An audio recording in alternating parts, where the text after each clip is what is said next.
மகிமைப்படும்படியாய் இந்த பரிசுத்த ஓய்வு நாள் ஆராதனிலே நாம் தெய்வத்தை நன்றாக ஆராதனை செய்து உள்ளத்தின் ஆழத்திலிருந்து தெய்வத்தை துதித்துவிட்டு பாடி மகிமைப்படுத்தி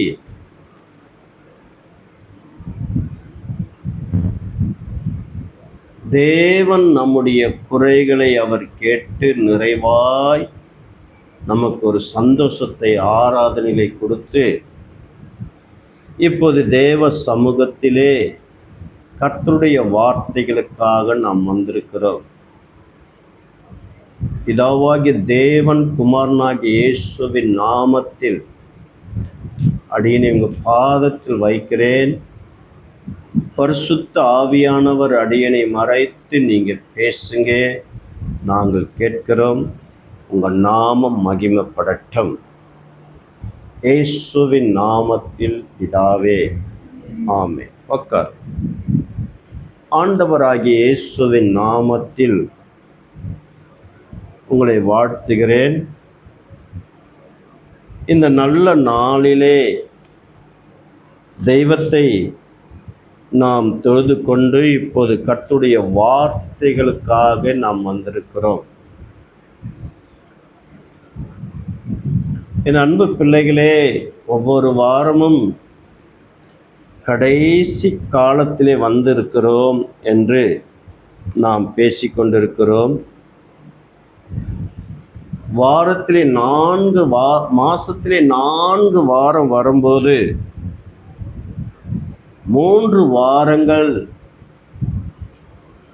எச்சரிப்பின் வார்த்தைகளும், முதல் வாரத்திலே ஆசீர்வாதமான வார்த்தைகளும், 5 வாரங்கள் மாசத்திலே வரும்போது 4 வாரமும் எச்சரிப்பின் வார்த்தைகளும், ஒரே ஒரு ஆசீர்வாதமான வார்த்தை தான் இந்த எக்கால துணி சுவிசேஷ சபையிலே பேசிக்கொண்டிருக்கிறோம்.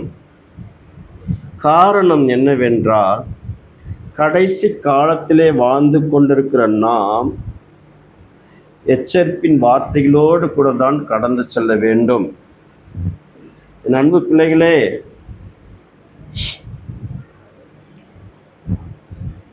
தெய்வத்தை உண்மையாய் பற்றி கொள்ள வேண்டும். அதற்காக தான் வேதத்தில் சொல்லப்படுகிற தீர்க்க தரிசன வார்த்தைகளை எடுத்து தேவ ஆவியானவருடைய சமூகத்தில் ஒப்புவித்து நீங்கள் பேசுங்கப்பா என்று சில ரகசியங்களையும் பேசிக்கொண்டிருக்கிறோம். இந்த 3ஆம் மாதம் முதல் வாரத்திலே நமக்கு கொடுக்கப்பட்ட வாக்குத்தத்த வசனத்தின் நிமித்தம் நாம் இந்த ஆசீர்வாதத்தை கொஞ்ச நேரம் கேட்கப் போகிறோம். நெருக்கத்திலே நீ கூப்பிட்டாய், நான் உன்னை தப்புவித்தேன். இடிமுழுக்கம் உண்டாகும் மறைவிடத்தில் இருந்து உனக்கு உத்தரவு அருளினேன். ஒரு ஆமென் சொல்லுங்க. அல்லேலூயா. என் அன்பு பிள்ளைகளே, இந்த சங்கீத ஆசாப்பின் வார்த்தை, ஆசாப் எழுதுகிறார், நெருக்கத்திலே நீ கூப்பிட்டாய், நான் உன்னை தப்புவித்தேன். இடிமுழுக்கம் உண்டாகும் மறுவிடத்திலிருந்து உனக்கு உத்தரவு அருளினேன். ஒரு ஆமீன் சொல்லுங்க. அல்லேலூயா. உன் பட்டணத்தில் என்ன சம்பவங்கள் நடந்தாலும், பயங்கரமான சம்பவங்கள் இன்றைக்கு நடந்து கொண்டிருக்கிறது. ஈரான், இஸ்ரேல், அமெரிக்கா, பல தேசத்திலே இடிமுழக்கும் சத்தம், எங்க பார்த்தாலும் ஏவுகணை வெடிக்கிற சத்தம், பூமி பிளக்கிற சத்தம், பில்டிங்கில் இடிந்து விழுகிற சத்தம், கூக்கரின் சத்தம், குழந்தைகள் அழுகிறத சத்தம், குழந்தைகள் மரித்து போகிற சத்தம், பெரியவர்கள் மரித்து போகிற சத்தம், மரணத்தின் கூக்கரின் சத்தத்திலிருந்து அந்த இடிமுழக்கத்திலிருந்து நீ கூப்பிடும்போது, ஐயோ ஆண்டவருக்கு கேட்குமோ இல்லையோ தெரியாதே, இப்படிப்பட்ட சம்பவங்கள் நடந்து கொண்டிருக்கிறதே, நான் கூப்பிடுகிற சத்தம் ஆண்டவருடைய செவிக்கு போகுமா என்று நினைக்க வேண்டாம். நெருக்கத்திலே நீ கூப்பிட்டாய், நான் உன்னை தப்புவித்தேன். ஒரு ஆமீன் சொல்லுங்கள். ஹல்லேலூயா. கர்த்தர் நாமத்திற்கு மகிமை உண்டாகட்டும். என் அன்பு பிள்ளைகளே, நீ எந்த சூழ்நிலையிலிருந்து நீ கூப்பிடுகிறாயோ, கர்த்தர் உன்னை தப்புவிக்க வல்லவராயிருக்கிறார். ஆண்டவர் ஆபிரகாமுக்கு வாக்கு கொடுத்து, நான் உன்னை ஆசீர்வதிப்பேன், உன்னை பெருக செய்வேன் என்று சொல்லிவிட்டார். தெய்வத்தினுடைய வார்த்தை நிமித்தம் ஆபிரகாமுக்கு சொன்ன வார்த்தைகள் நிறைவேறினது. நீ எகிப்துக்கு போவாய், அங்கே கொடூரமான காரியங்கள் நடக்கும், இப்படியாய் நான் நினைவு கூர்ந்து அங்கிருந்து உன்னை விடுதலையாக்குவேன் என்று சொன்னார். 430 வருடம் கழித்து இஸ்ரவேல் ஜனங்களுக்கு அந்த எகிப்திலே பயங்கரமான கொடூரமான காரியங்கள் நடந்தது. அடி, உதை, வாரினால் அடி, ஈட்டியால குத்தப்பட்டார்கள், சரியான ஆகாரம் இல்லை, பாரங்கள், அவர்கள் தோள்கள் சுமக்க முடியாத பாரங்கள். அந்த கூக்குரலின் சத்தம் ஆண்டவர் கேட்டார். ஒரு ஆமீன் சொல்லுங்க. அல்லேலூயா. இன்றைக்கு உங்களுடைய வாழ்க்கையிலே, உங்களுடைய குடும்பத்திலே சுமக்க முடியாத பாரங்கள் சுமந்து கொண்டு இருக்கிறீர்கள் என்றால், ஆண்டவர் இயேசுவை நோக்கி கூப்பிடுங்கள். ஒரு ஆமீன் சொல்லமா? அல்லேலூயா. இன்றைக்கு தமிழ்நாட்டை ஆட்சி செய்கிற முதலமைச்சர் அவர்களுக்கு அநேக கட்சிகள் விரோதமாய் பேசுகிறார்கள். என்ன பேசுகிறார்கள்?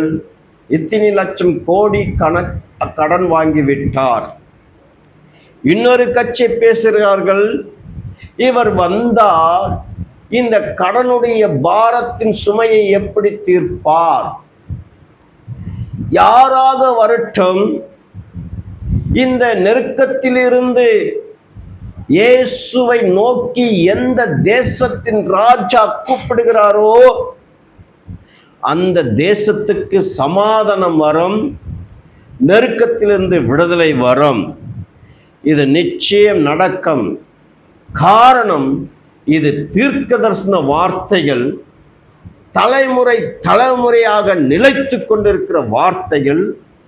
உலகம் அழிந்து புதிய வானத்தையும் புதிய பூமியும் உண்டாக்கி அந்த நாட்கள் வரையிலும் மனிதனுக்கு ஆசீர்வாதமாய் நேரிடுகிற வசனமாய் இருக்கிறபடினால் நீ இயேசுவை நோக்கி கூப்பிட்டால் நிச்சயம் இப்படியாய் சண்டை நடந்து கொண்டிருக்கிற காரியமும் ஸ்டாப் ஆகும். ஒரு ஆமீன் சொல்லமா? ஹல்லேலூயா. கர்த்தர் நாமத்திற்கு மகிமுண்டாகட்டும். இன்றைக்கு நாம் சுகமாய் ஆண்டுடைய கிருபையினால் வாழ்ந்து கொண்டிருக்கிறோம். எத்தனை குடும்பத்திலே எவ்வளவு பிரச்சனைகள், எவ்வளவு பாரங்கள், எவ்வளவு நெருக்கங்கள் இருக்கிறது என்று நாம் பார்க்கிறோம். ஒரு ஆமீன் சொல்லமா? அல்லேலூயா. நம்மெல்லாம் அழகாய் குடும்பத்தை நடத்தி கொண்டிருக்கிறோம். சில பணக்கார குடும்பத்திலெல்லாம் குடும்பத்திலே நெருக்கங்கள் வந்து கணவன் மனைவி பிரிந்து இப்படியாய் வாழ்ந்து கொண்டிருக்கிறார்கள். ஒரு நொடி பொழுதிலே அவர்கள் கோர்ட்டுக்கு போய் தனித்தனியாக மாறிவிடுகிறார்கள். அப்படிப்பட்ட நெருக்கங்கள் மனிதர்களுக்கு நேரிடுகிறது. அது மாத்திரமல்ல, சரீரத்திலே பிரச்சனைகள். இன்றைக்கு இந்த சென்னை பட்டணத்திலே அரசாங்கம் ஹாஸ்பிட்டல், கவர்மெண்ட் ஹாஸ்பிட்டல் எத்தனை இருக்கிறது தெரியுமா? அதில் போய் பாருங்க. கொடூரமான நெருக்கங்கள் சரீரத்தில் காணப்படுகிறது. நான் அம்மாவும் அந்த டிபி ஹாஸ்பிட்டலுக்கு போனோம் தாம்பரத்தில். அங்கே அந்த எழுச்சி வியாதி இருக்கிற வார்டுக்குள்ளே போனோம். யாருமே உள்ளே விடமாட்டாங்க. ஆனால் அந்த டாக்டர் இடத்துல அதாவது கர்த்தருக்கு ஸ்தோத்திரம் பர்மிஷன் வாங்கி கொண்டு உள்ளே போய் ஜெபிக்கும் போது எவ்வளோ பாரங்கள், கொடூரமான நெருக்கங்கள்ங்க சரீரத்தில், பயங்கரமான பிரச்சனைகள். ராமன் சொல்லம்மா, யூரின் போகிற இடத்துல டியூபு, மோஷன் போகிற இடத்துல டியூபு, மூக்கில் டியூபு, வயிற்றில் டியூபு, இப்படியாய் அந்த எழுச்சி வாடல கொடூரமாய் நடந்தது இருக்கிறது. இப்படியாய் சரீரத்தில் நெருக்கப்படுகிற ஜனங்கள், குடும்பத்திலே நெருக்கப்படுகிற ஜனங்கள், பற்றாக்குறையிலே நெருக்கப்படுகிற ஜனங்கள், கடன்களிலே நெருக்கப்படுகிற ஜனங்கள், பல போராட்டத்திலே நெருக்கப்படுகிற ஜனங்கள், வேலை ஸ்தலத்திலே நெருக்கப்படுகிற ஜனங்கள், இப்படியாய் நீ ஆண்டவரை நோக்கி கூப்பிடும்போது இயேசு உன்னை தப்புவிக்க அவர் நல்லவராகவே இருக்கிறார். ராமன் சொல்லுங்க. அல்லேலூயா. இஸ்ரவேல் ஜனங்கள் கூப்பிட்டார்கள், அவர்களை விடுதலையாக்கி கொண்டு வந்தார். ராமன். உன் தேசம் என் தேசம் என்று ரூத்து சொன்னாங்க. உன் தேவன் என் தேவன் என்று சொன்னாங்க. காரணம், ஒன்றுமில்லாத நகோமியை பார்த்து, ஆனால் தேவன் இருக்கிறார் என்று அறிந்து சாபம் நிறைந்த 10 தலைமுறைக்கு, அதாவது தேவனுடைய ஆலயத்தை மெதிக்க கூடாது என்று அந்த சாபக்கட்டிலிருந்து விடுதலையாக்கி, அந்த நெருக்கத்திலிருந்து விடுதலையாக்கி தேவன் அந்த ரூத்துவை நடத்தினார் என்றால், உன் தேவன் என் தேவன் என்று சொன்னாங்க. அன்றைக்கே அவளுடைய நெருக்கங்கள் மாறிவிட்டது. ஒரு ஆமீன் சொல்லுங்க. அல்லேலூயா. இன்றைக்கு நம்முடைய வாழ்க்கையிலையும் குடும்பத்திலையும் பல நெருக்கங்கள் காணப்படுகிறது என்றால் தெய்வத்தை நோக்கி பார்க்க வேண்டும். ஒரு ஆமீன் சொல்லுங்க. அல்லேலூயா. நம்முடைய ஊழியத்திலே நெருக்கங்கள் காணப்படுகிறது என்றால் நிச்சயம் இந்த நெருக்கத்திலிருந்து கர்த்தர் ஒரு விசாலத்தை கொடுப்பார். விசுவாசத்தோடு காத்து கொண்டு ஜெபித்து கொண்டிருக்கிறேன். ஒரு ஆமீன் சொல்லமா? அல்லேலூயா. என் அன்பு பிள்ளைகளே, நெருக்கம் இருக்கிறதே என்று கலங்க வேண்டாம். சரீரத்தில் பலவீனமான நெருக்கங்கள் இருக்கிறதே என்று கவலை வேண்டாம். தேவ சமூகத்திலே நோக்கி கூப்பிடும்போது நிச்சயமாய் கர்த்தர் அந்த நெருக்கத்திலிருந்து கூப்பிடும்போது அவர் உங்களை தப்புவிக்க ஆலோசனை கொடுப்பார், ஞானத்தை கொடுப்பார், அறிவை கொடுப்பார். இந்த நெருக்கத்திலிருந்து நான் எப்படி விடுதலை ஆக வேண்டும் என்று கர்த்தர் உங்களோடு கூட பேசுவார். பரிசுத்த ஆவியானவர் உங்களை நடத்துவார். இயேசு உங்களோடு கூட இருந்து உங்களுக்கு ஆலோசனை கொடுத்து நடத்துவார். ஆமீன் சொல்லமா?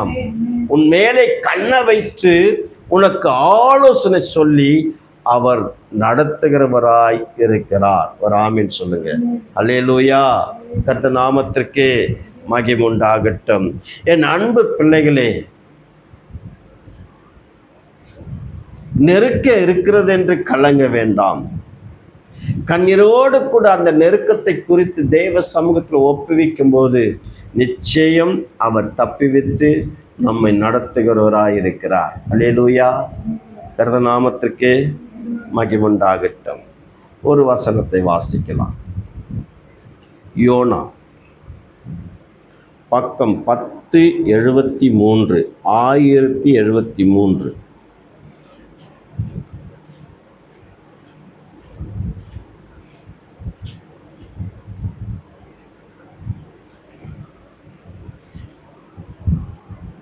இரண்டாம் அதிகாரம் 2வது வசனத்தை வாசிப்போம். நெருக்கத்திலே நான் கர்த்தரை நோக்கி கூப்பிட்டேன், அவர் எனக்கு உத்தரவு அருளினார். நான் பாதாளத்தின் வயிற்றிலிருந்து கூக்குரலிட்டேன், நீர் என் சத்தத்தை கேட்டீர். ஆமென் சொல்லுங்க. அங்க இடிமுழக்கத்திலிருந்து உன் சத்தத்தை கேட்கிறார். உன்னை நெருக்கத்திலிருந்து விடுதலையாக்கி அவர் நடத்துகிறார். இங்க யோனா என்ன சொல்லுகிறார் என்றால், நான் பாதாளத்தின் வயிற்றிலிருந்து கூக்குரலிட்டேன், நீர் என் சத்தத்தை கேட்டீர். ஆமென் சொல்லுங்க. ஹல்லேலூயா. கர்த்தர் நாமத்திற்கு மகிமுண்டாகட்டும். இன்றைக்கு தங்கம் எடுக்கிறவர்கள், நிலக்கரி எடுக்கிறவர்கள்லாம் ஏதோ போறாங்க, மலையை ஒடிக்கிறாங்க, எடுத்துக்கொண்டு வராங்க, அப்படி இல்லை. ஒரு தங்கத்தை எடுக்க வேண்டும் என்றால், ஒரு நிலக்கரி எடுக்க வேண்டும் என்றால், பூமியிலே பல ஆயிரம் அடிக்கு கீழே போய்தான் தங்கத்தையும் எடுக்க முடியும், நிலக்கரியும் எடுக்க முடியும். அந்த பாதாளத்திலே உனக்கு ஒரு காரியங்கள் நேரிடும் போது, நெருக்கங்கள் வரும்போது நீ கூப்பிட்டால் அந்த சத்தத்தை கேட்கிறாய் இருக்கிறார். ஆமென் சொல்லுங்க. அல்லேலூயா, அல்லேலூயா. கர்த்தர் நாமத்துக்கு மகிமை. எலியாவை கேட்கிறார், நீ எங்க என்ன செய்கிறே என்ற அந்த மெல்லிய சத்தம். ஆமென். எல்லா தீர்க்கதரிசிகளையும் எடுத்து கொண்டார்கள், கொலை செய்து விட்டார்கள், நான் மாத்திரம்தான் இருக்கிறேன் என்று. ஆனால் அந்த வார்த்தைகளுக்கு நெருக்கத்திலிருந்து கர்த்தர் எலியாவோடு கூட பேசி சில காரியங்கள் நடக்கக்கூடியதும் சிலரை அபிஷேகிக்கக்கூடியதும் கர்த்தர் நடத்தினார். ஒரு ஆமென் சொல்லுங்க. அல்லேலூயா, அல்லேலூயா. இப்படியாய் தேவன் உங்களுக்கு, நீ பாதாளத்தின் அடியிலிருந்து நெருக்கத்தில் கூப்பிட்டாலும் அந்த சத்தம் அவருடைய செவிகளில் போய் சேரும். ஆமென் சொல்லுங்க. அல்லேலூயா. எவ்வளவு அழகாய் சொல்லுகிறார், என் நெருக்கத்திலே நான் கர்த்தரை நோக்கி கூப்பிட்டேன், அவர் எனக்கு உத்தரவினார், நான் பாதாளத்தின் வயிற்றிலிருந்து கூக்குரலிட்டேன், நீர் என் சத்தத்தை கேட்டீர். நீ எந்த சூழ்நிலையிலிருந்து நீ பாதாளத்தின் உன் உள்ளம் போல் காணப்பட்டாலும் அதிலிருந்து நீ கண்ணீரோடு கூட கூப்பிடும்போது நிச்சயம் அவர் கேட்கிறவராய் இருக்கிறார். ஆமென் சொல்லுங்க. அல்லேலூயா. வருட வருடம் அன்னாள் சபைக்கு தான் வருகிறார். வருட வருடம் அன்னாள் பலியை செலுத்துகிறாங்க. ஆனால் குழந்தை பாக்கியம் இல்லை என்று கடைசி நேரத்தில் தேவாலயத்தில் வந்து தன் உள்ளத்தில் எப்படியெல்லாம் கதற வேண்டுமோ அந்த பாதாளத்தின் அடியிலிருந்து உள்ளத்திலிருந்து தேவனை நோக்கி கூப்பிட்டிருந்தால், ஒரு ஆமென் சொல்லுங்க, அந்த கர்ப்பத்தை எப்படி ஆண்டவர் மாற்றிருப்பார் என்று பாருங்க. ஆமென். அல்லேலூயா. அவன் கணவனுக்கு 2வது மனைவிக்கு 10 பிள்ளை பெருக்கிற வரைக்கும் அந்த கர்ப்பத்தை அடிக்கிறார் என்றால் தேவ சமூகத்தில் நீ நாட வேண்டியதாய் இருக்கும். ஆமென் சொல்லுங்க. நீ பாதாளத்தின் அடியிலிருந்து நீ கூப்பிடும்போது நிச்சயம் கர்த்தர் உன்னை உயர்த்துகிறவராய் இருப்பார், அந்த வார்த்தையை கேட்பார். அல்லேலூயா. வாசிங்க 3வது வசனத்தை. அதிலேயே சமுத்திரத்தின் நடுமையமாகி ஆழத்தின் நீர் என்னை தள்ளிவிட்டீர். எப்படி சொல்றார் பாருங்க யோனா, எப்படி சொல்லுகிறார்?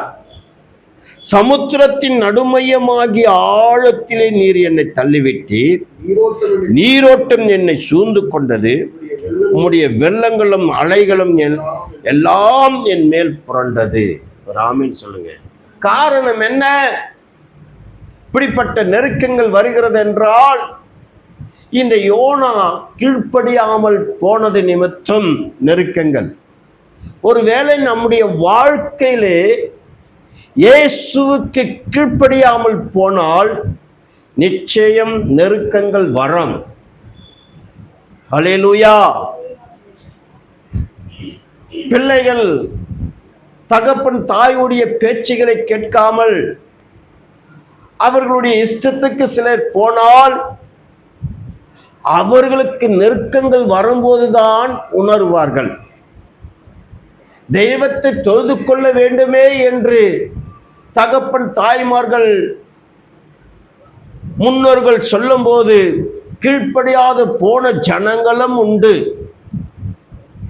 ஆண்டவர் சொன்ன வார்த்தை நிமித்தம் ஜோசுவாவின் காலத்திலே நடந்த சம்பவங்கள் இப்படியாய் கீழ்ப்படியாமல் தெய்வத்துக்கு விருப்பமில்லாத காரியத்தை செய்யும் போது கொலை செய்யப்பட்டார்கள் என்று சொல்லப்படுகிறது. என் அன்பு பிள்ளைகளே, அன்றைக்குதான் அந்த நெருக்கங்கள் வரும்போது என் தகப்பனின் தாய், என் மூத்தவர்கள் சொன்னார்களே, நான் கீழ்ப்படியாமல் போய்விட்டனே என்று ஒரு உணர்வு வரும், அறிவு வரும். இன்றைக்கு எத்தனை பெண்கள், எத்தனை ஆண்கள் தன் பெரியவர்களுடைய வார்த்தைகளை கேட்காததினாலே அவர்கள் நெருக்கத்திலே, பாதாளத்திலே, கடல் நடுமையத்திலே கிடக்கிறதை போல காணப்படுகிறார்கள். ஒரு ஆமீன் சொல்லமா? அல்லேலூயா. இந்த யோனா சொல்லுகிறார், தேவனுடைய வார்த்தைகளுக்கு கீழ்ப்படியாமல் போனது நிமித்தம். ஆமேன். 1,20,000 பேரை ரட்சிக்க ஆண்டவர் சொன்ன வார்த்தை கேட்டு யோனாக்கு போகாமல், நினைவுக்கு போகாமல் தர்சிக்கு போனபடினால் வந்த சூழ்நிலைகள் உனக்கும் சரி, அந்த கப்பலில் இருக்கிற ஜனங்களுக்கும் சரி நெருக்கங்கள் வந்தது. ஆமேன் சொல்லமா? அல்லேலூயா. உன் நிமித்தம் உன் குடும்பத்திலேயே நெருக்கங்கள் வந்துடும். ஒரு பிள்ளை தவறு செய்கிறது, பெற்றோர்களுடைய தாய் தகப்பன்மார்களுடைய வார்த்தைகளை கேட்கவில்லை என்றால் அந்த பிள்ளை நிமித்தமே குடும்பத்துக்கு பல அவமானங்கள் வந்துவிடும், சோதனைகள் வந்துவிடும், பற்றாக்குறைகள் வந்துவிடும், நெருக்கங்களும் வந்துவிடும். அதனால் பல பிரச்சனைகளும் நேரிடும். இன்றைக்கு இந்த யோனா, இந்த வேதத்தின் பிரகாரம் பார்த்தால் இந்த யோனா கீழ்ப்படியாமல் போனதுனால தான் இப்படிப்பட்ட ஒரு சூழ்நிலைகள் வந்தது. 4வது வசனத்தை வாசிக்கலாம். நான் உமது கண்களுக்கு எதிராதபடிக்கு தள்ளப்பட்டேன், ஆகிலும் இன்னமும் உம்முடைய பரிசுத்த ஆலயத்தை நோக்குவேன் என்றார். ஒரு ஆமென் சொல்லுங்க. எனக்கு என்ன நெருக்கங்கள், நான் கீழ்ப்படியாமல் போனது நிமித்தம் எனக்கு என்ன நெருக்கங்கள் வந்தாலும் அவர் யோனா என்ன சொல்லுகிறார்? உம்முடைய பரிசுத்த ஆலயத்தை நோக்குவேன். ஒரு ஆமென் சொல்லுங்க. அல்லேலூயா. கர்த்தர் நாமத்திற்கு மகிமை உண்டாகட்டும். என் அன்பு பிள்ளைகளே, உனக்கு பலவிதமான 1000 விதமான சோதனைகள் வந்தாலும், நெருக்கங்கள் வந்தாலும் தெய்வத்தை நோக்கி கூப்பிடுங்க. நீ பாதாளத்தின் அடியிலே காணப்பட்டாலும், சமுத்திரத்தின் நடுமையத்தில் பல ஆழத்தில் காணப்படுகிறதை போல உன் வாழ்க்கை காணப்பட்டாலும், நீர் அங்கிருந்து கூப்பிடும்போது, அங்கிருந்து கூக்குரலிடும்போது கர்த்தர் அந்த சத்தத்தை கேட்பார். கேட்கிறது மாத்திரமல்ல, இன்னமும் உம்முடைய பரிசுத்த ஆலயத்தை நோக்குவேன் என்று சொல்லும்போது அந்த நெருக்கத்திலிருந்து கர்த்தர் உன்னை விடுதலையாக்குவார். ஒரு ஆமென் சொல்லுங்க. அல்லேலூயா. கர்த்தர் நாமத்திற்கு மகிமை உண்டாகட்டும். இன்றைக்கு எத்தனை தேசத்தில் நெருக்கங்கள் இருக்கு தெரியுமா? வெளிநாடு என்று சொல்லுகிறோம். சில நாடுகளிலே பிள்ளைகள் சாப்பாட்டுக்கு கூட தவித்து கொண்டிருக்கிறார்கள். நெருக்கங்கள். ஒரு ஆமென் சொல்லுங்க. என் அன்பு பிள்ளைகளே, கடந்த நாட்களிலே இலங்கையிலே பல நெருக்கங்கள். இந்த நீக்கிற சம்பந்தப்பட்ட தேசத்திலெல்லாம் அந்த பிள்ளைகளுக்கு எவ்வளவு நெருக்கங்கள். வெளிநாடு என்று சொல்லுகிற அந்த வீடுகளை பார்க்கும்போது கொடூரமாய் காணப்படும். ஆனால் இன்றைக்கு தேவனாகிய கர்த்தர் நம்முடைய வாழ்க்கையில் நெருக்கங்கள் நேரிடும் போது ஒவ்வொரு நாளும் அந்தந்த நிமிஷத்தில் அவரை நோக்கி கூப்பிடுறது நிமித்தம் அந்த ஜெபத்தை கேட்டுக்கொள்கிறார், அந்த விண்ணப்பத்தை கேட்கிறார், நமக்கு சுகமாய் வைத்திருக்கிறார். நம் தேவைகளாம் சந்திக்கிறார். இந்த மாதம் முழுவதும் ஆண்டவர் உங்களை எப்படி வைப்பார் தெரியுமா? அல்லேலூயா. ஒரு வசனத்தை வாசிக்கலாம். யோபு 36ஆம் அதிகாரம், பக்கம் 665. யோபு 36ஆம் அதிகாரம், பக்கம் 665, 16வது வசனத்தை வாசிக்கலாம். அப்படியே அவர் உம்மையும் நெருக்கத்தினின்று விலக்கி ஒடுக்கமில்லாத விசாலத்தில் வைப்பார். உம்முடைய போஜன பந்தி கொழுமையான பதார்த்தங்களால் நிறைந்திருக்கும். ஒரு ஆமீன் சொல்லுங்க. அல்லேலூயா. கர்த்தர் நல்லவர். சொல்லுங்களேன், கர்த்தர் நல்லவர். நீ அவரை எந்த அளவுக்கு கூப்பிடுகிறாயோ, இடிமுழுக்கம் சத்தத்திலிருந்து அவர் கேட்பார். பாதாளத்தின் அடியிலிருந்து அந்த சத்தத்தை கேட்பார். சமுத்திரம் நடுமையத்திலிருந்து எண்ணி முடியாத ஆழத்தில் கிடக்கிறதை போல நீ கலங்கிக் கொண்டு அந்த நெருக்கத்திலே அவரை கூப்பிடும் போது, அந்த சத்தத்தை கேட்கும் போது, இன்னமும் நான் தேவனுடைய ஆலயத்தை நாடுவேன் என்று சொல்லும் போது, தேவனாகிய கர்த்தர் இந்த யோபுக்கு அருளப்பட்ட வார்த்தை, ஆமென் சொல்லுங்க, அல்லேலூயா. இஸ்ரவேல் ஜனங்களே உண்டாக்கப்படவில்லை. ஆபிரகாமுக்கு முன்னதாகவே என் அன்பு பிள்ளைகளே 500 ஆண்டுகளுக்கு பிற்பாடு ஒரு சுகபோகமாய் வாழ்ந்த ஒரு மனிதன் சொல்லுகிறார், யோபு. அவர் என்ன சொல்லுகிறார்? என் அன்பு பிள்ளைகளே, கர்த்தருக்கு ஸ்தோத்திரம். அப்படியே அவர் உம்மையும் நெருக்கத்தினின்று விலக்கி ஒடுக்கமில்லாத விசாலத்தில் வைப்பார். ஒரு ஆமென் சொல்லுங்களேன். அல்லேலூயா. நீ உண்மையாய் கூப்பிட்டாய், கண்ணீரோடு கூட அவர் சமூகத்தில் காணப்பட்டார். நிச்சயமாய் உன்னுடைய கூக்குரலின் சத்தத்தை இடிமுழக்கத்திலிருந்து அவர் கேட்டு உன் நெருக்கத்திலிருந்து அவர் விடுதலையாக்கி அவர் உனக்கு எப்படி கொடுப்பார்?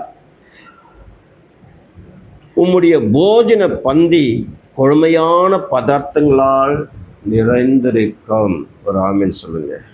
அல்லேலூயா.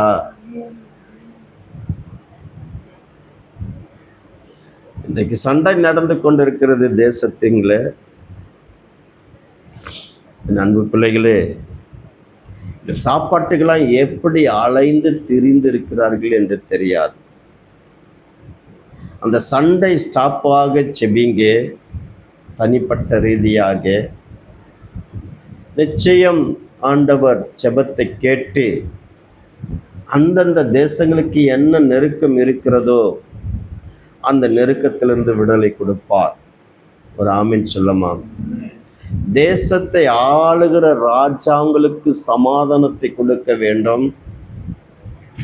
நல்ல அறிவை கொடுத்து, தாழ்மை உள்ள குணத்தை கொடுத்து, சரி அவன் எதனா சொல்லிக்கிட்டும் எதனா பண்ணிக்கிட்டும் என்று அந்த உணர்வு வந்து தன் தேசத்தின் மக்களை காப்பாற்றக்கூடிய என் கரத்தில் தான் இருக்கிறது என்று நினைத்து சண்டை வேண்டாம் என்ற உணர்வு வந்து ஆண்டவர் அவர்களுடைய சிந்தனைகளை மாற்ற வேண்டும். ஒரு ஆமென் சொல்லுங்க. வீடு இல்லை, கணவன் இல்லை, மனைவி இல்லை, பிள்ளைகள் இல்லை, கூக்குரலின் சத்தம், இடிமுழக்கங்கள் சத்தம், பூமி ரெண்டாக பிளக்கிறது. எத்தனை அடுக்கு மாடிகள் எப்படி கட்டியிருப்பார்கள், எத்தனை மாதங்களாக கட்டியிருப்பார்கள், எத்தனை வருடங்களாக கட்டியிருப்பார்கள். ஒரு நொடி பொழுதிலே அந்த பில்டிங் தூள் தூளாய் போய்விடுகிறது.